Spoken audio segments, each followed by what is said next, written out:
Chapter 69. Hiram, a voice asked.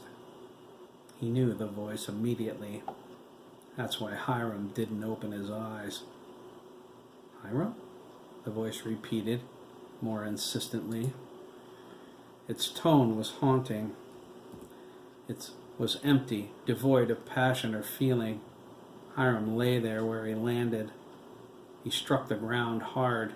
He was sure he broke every bone in his astral body. "Answer me, boy," the voice snapped, gaining emotion. It was angry and patient. "I don't want to answer you," Hiram whined. He cringed at the meek sound of his voice. "You're not here. You can't be." "Stop this foolishness," the voice commanded. "Come over here and help your mother." Hiram opened his eyes. He was startled. He looked up, blinking spastically. He felt dread, thinking he had gone blind. All he could see was crisp, white nothingness all around him. Hiram sat up, panicked. He glared around, trying to find something to look at in the vast emptiness. His heart skipped a beat when his eyes fell on her. She had her back to him. She was sitting on a wooden stool 10 feet away, milking an angry cow. It was the same cow that killed her. Hiram's heart sank. He had to be dead, just like she was. "You're not dead, silly boy," Tanya Milliken said, adjusting her position on the uncomfortable stool. "You're home now." Home? Hiram thought with despair. He looked around at the white emptiness. It was the whole world. There was no depth, no height, no horizon. It was simply white. He wasn't home. He was nowhere. "You're not thinking hard enough," Tanya said, continuing to milk while she talked. "Think hard. You're home in the barnyard. Picture it in your mind, and it will become real." "I don't see anything," Hiram replied. He was afraid. "Close your eyes and concentrate, Hiram," Tanya insisted. "You'll get the hang of it." Hiram opened his mouth to protest. Tanya shushed him. She held up her finger. "Just do it." Hiram closed his mouth and his eyes at the same time. "That's better," Tanya said. "Now, think about the barnyard. Picture it in your mind. Smell the air. Remember the sounds. Can you hear them?" "I guess I..." Something brushed up against his leg. He glared down into the innocently stupid face of a newborn calf. "Good God!" Hiram gasped, backing away. His feet made the familiar crunching sound of the barnyard's gravel driveway. He looked down at the dirt. "Oh my!" Hiram stood in the barnyard, only it wasn't the way it appeared today. This was the old barnyard, his grandfather's barnyard. The Victorian bore the fresh whitewash his father did a month ago. His mother was hand-milking a sick cow, as she was the day it killed her. Hiram knew this was that day. He remembered the crisp blue sky, the shape and position of the clouds. He smelled the rank sweetness of silage and manure. He tore his eyes from the landscape and stared at the back of his mother's head. She continued milking without looking at him. "Is that better?" Tanya asked. There was still something wrong with her voice. It was as empty as the white nothingness. "Where am I?" Hiram asked. He looked at his mother, suddenly angry. "This isn't my barnyard, and you're dead. None of this is real." "How real do you want it to be?" Tanya asked, turning toward him. Hiram caught a scream in his throat. There was blood all over the front of his mother's mourning dress. Her crushed forehead had the neat imprint of a hoof above her brow. Tanya smiled. It was the eerie smile of someone who had been dead for a very long time. Her teeth were black and shiny. Her eyes were crushed together, bulging out at their edges. "You're not real," Hiram cried. The fear he felt enraged him. "Maybe," Tanya shrugged, resuming her milking. Her blood dripped on the ground near her feet and into the milk pail. "Maybe not." Hiram turned to run away. Whatever was going on, he wanted no part of it. He only took one step when a pair of icy hands grasped his shoulders. His mother pulled him back against her. He cringed, her frigid blood dripping onto the front of his astral shirt. "I wouldn't do that if I were you," Tanya said. He felt her breath in his ear. "You wouldn't want to get lost in here." "Where am I?" Tanya let go of his shoulders with a slight push. Hiram stumbled forward and whirled around to face her. Her dead eyes stared at him. She held up her finger and circled him. "Suppose," she said, "when you know who created the universe." "God?" Hiram snorted. "I don't believe in God." Tanya stopped and glared at him. She shook her head, annoyed, and resumed circling him. "Just as well," she said. "Let me put it another way." "Please do," Hiram muttered. Her presence was starting to annoy him. "Suppose there were gaps in the fabric of the universe," Tanya said, circling behind him. "Suppose there were pockets of reality that never formed during creation." She snatched his shoulders again. Hiram slapped her hands away. "Don't touch me, you skeevy bitch," he snapped. He leaned into her. "You're not my mother." "Fair enough," Tanya shrugged. "That doesn't mean I'm not telling you the truth." "Fine," Hiram conceded. "Just keep your hands off me." Tanya held her hands out and bowed. "Whatever you say, Hiram," she replied. "I'm only trying to help you." She resumed circling him. "Suppose these pockets of nothingness still held the power of creation, but lacked the conscious direction required to form them into something meaningful." Hiram crossed his arms. "I read about that in the library. It was called limbo or something." Tanya clapped her hands together. "That's it!" she exclaimed. "Oh, you're a smart one." "Are you saying this is limbo?" Hiram asked, looking around. Tanya's slimy black grin was sly. "There are many limbos, Hiram," she said. "This one happens to be yours." "Mine?" Hiram asked. "Yes," she repeated. "Yours." "Look, lady," Hiram growled. "I'm not interested in your bull, okay? I need to get back to Brandon's body before..." There was a sudden crackle of energy. Hiram gasped as a window opened in the middle of the air. It hung there, sizzling. He saw Brandon's hospital room on the other side of it. Brandon was in bed, staring lifelessly at the ceiling. The silver cord coming out of his chest snapped loose. Hiram gasped as it disappeared. A second later, a brand new one shot through the window and attached itself to him. The original cord vanished without a trace. "Hey, how did you do that?" "Me?" Tanya smiled. "I didn't do anything. You did." "I did?" Hiram asked. Tanya pointed toward the window. "You thought it, and it happened," she said. "You can go back to Brandon's body any time you like." "What about this place?" Hiram asked. He was intrigued now. Tanya nodded. Her crushed, exposed brain wiggled grossly with the action. It looked like bloody, brainy jello. "I told you," she said. "It's yours.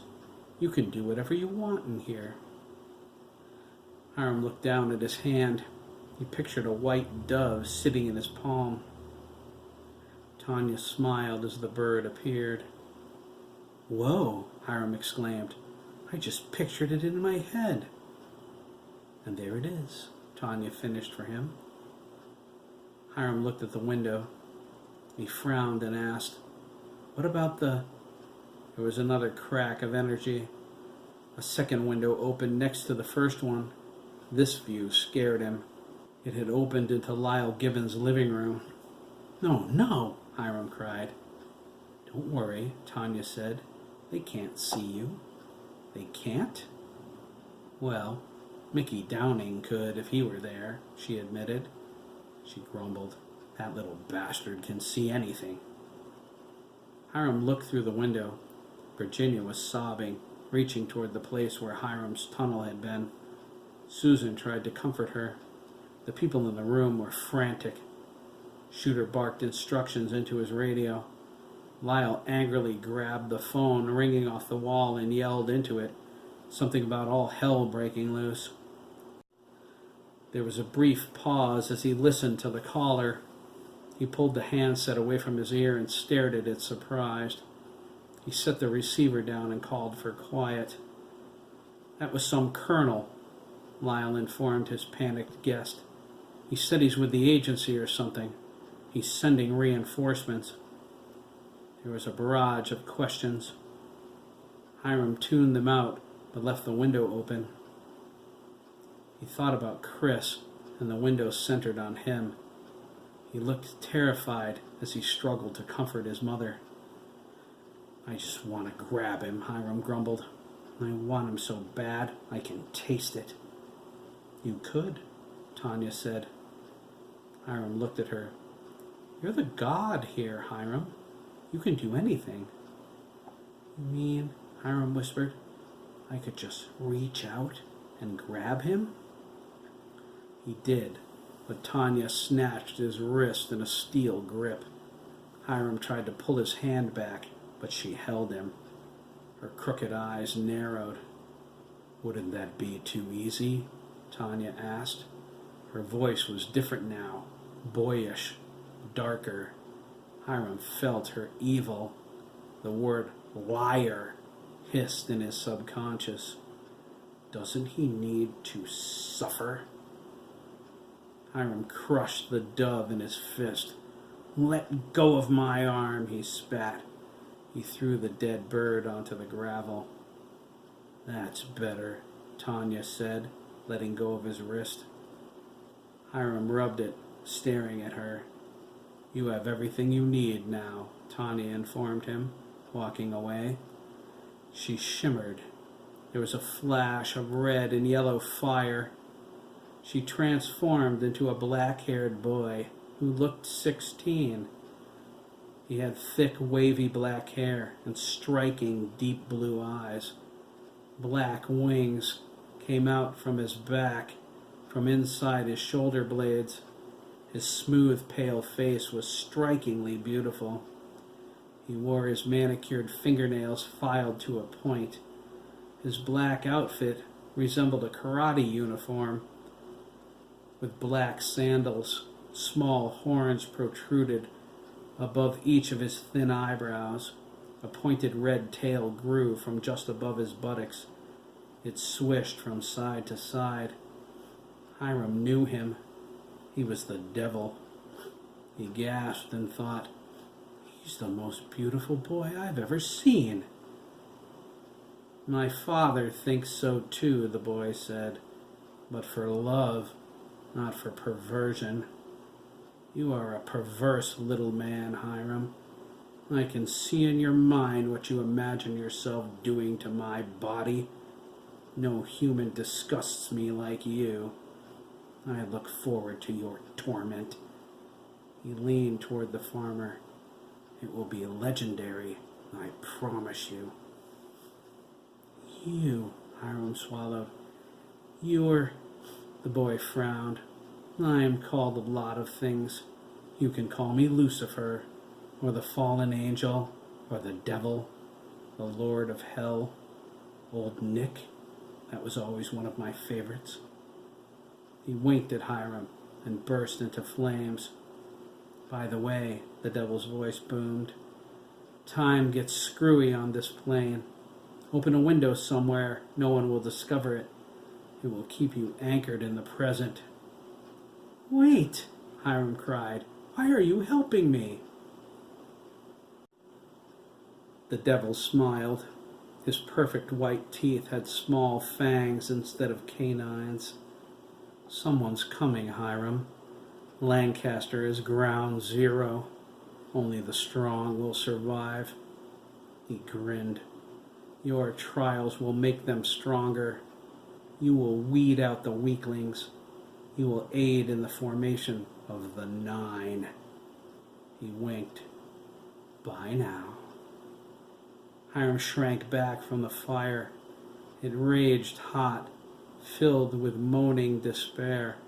As the devil faded away, so did the barnyard. Hiram stood in the vast white nothingness again.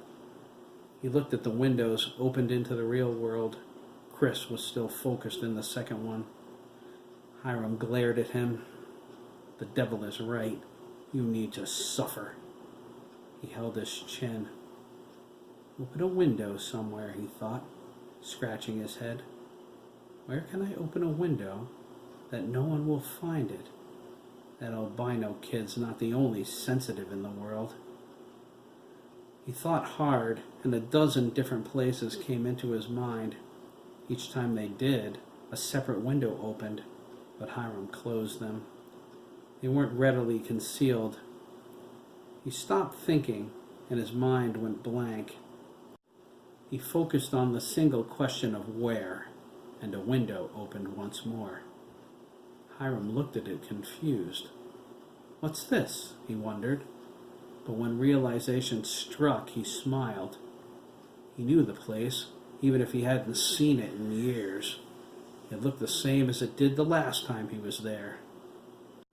It was an empty crypt in the cemetery where they buried his father. It was in Brooklyn, Connecticut, not far from Canterbury, where Hiram's mother grew up. She was born Tanya Carey. The Careys owned a family plot in Brooklyn. When he died, his father's will expressed his desire to lie with her. The heavy metal doors of the crypt opened. It was the cemetery's caretaker. He slipped inside, set his work tools down, and left. He did not indicate seeing the window. Hiram became excited. The cemetery was right next to the Brooklyn Fairgrounds. It was an agricultural fair Hiram attended many times with his livestock. The Brooklyn Fair would be bursting with people come August. There will be boys, he thought. Hundreds of boys worthy of the gift. Hiram left the window open, a plan forming. First, he needed to get Brandon's body out of Day Kimball Hospital. It won't take the albino boy long to put 2 and 2 together. He saw the silver cord at the hospital. Hiram knew where to send it. There was a nursing home not far from the Brooklyn cemetery. He gazed around at the white nothingness. He pictured the pit and the pendulum in his mind. He jumped back when it formed in front of him. The huge blade swung in midair with a deep whoosh, whoosh sound. There was an empty table with restraints below it. Hiram nodded. Yes, something like that, he said, only with a lot more pain. Razor-sharp spikes shot up out of the middle. Hiram smiled. That's more like it. He closed the window into Lyle's living room.